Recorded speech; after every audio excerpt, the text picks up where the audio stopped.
Christian te ta na buan ni lo ma sa Christian ni velo Isua ring velo ta na zona pakhat poi mo deuh mai chu Isua crossen khen be lai khan achunga thil thleng tu khelok sa veka ma se engwang nge ka pathian ning kalsan dia a aule si ti khani ama dong toin a pathian khana kalsan don ani ti po ama khan a khelok sa vek sia nge a kheda to lo zo gam ni ti khani khulfiana tam ta ko ma thun kha chuan a thil tong hana se maya pa ne na anin ka ha then khana ni tak taka chu wang chuanin pa ne na anin ka then khana ni ta kha ani mi khring ve tho si tan chun to thiam ha au chuak ani ti tangan soi thina Christian chung kwa chuang kha kha apomom viau mai ma se Christian ni velem lo tan chuan kha kha pom ha san ti en tiang nge kan chanang kan ti chuan khalaya khan cross a han Isua khan achunga thil thleng tu ha a thei ngil ta ka wanga aw ni mi alova he ta sam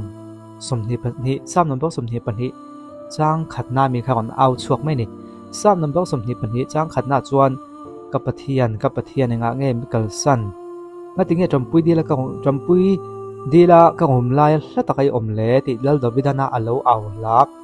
mang ang aw le fakla mi kha a kon recite antia a kon soi chuak mai ni khang te ka chulal dobida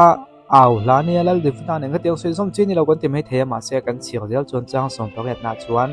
ka sil fente anin sema ka ko tan thu man vo bok ka kon ti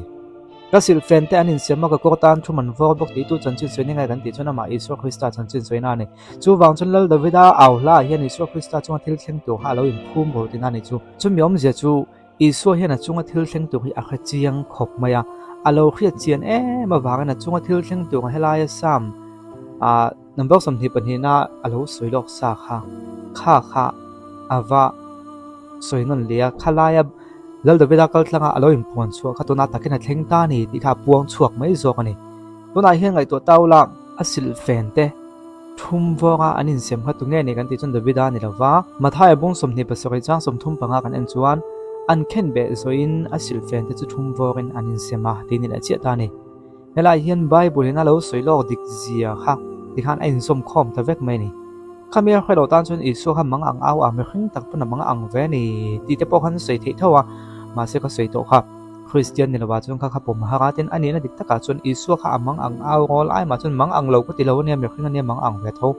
ma se achunga thil thleng tu he tal dobida kal tlanga sam number som ni pani na lo soilok sa to kha taka kha akon sei chuak le ta ti chuanin ama kha Isua an lo ma fak ama asil fenda thum voka anin sem dur mang ang taka aw tu khami akha ama kha ni di lan nan akon aw chuak ta mai ni chu wang chuan Isua khana chunga thil thleng tu ka thei dadaya pathian ani talo tina ni lo ni ti kha tontuma kam pathian thu ju thei chu ni e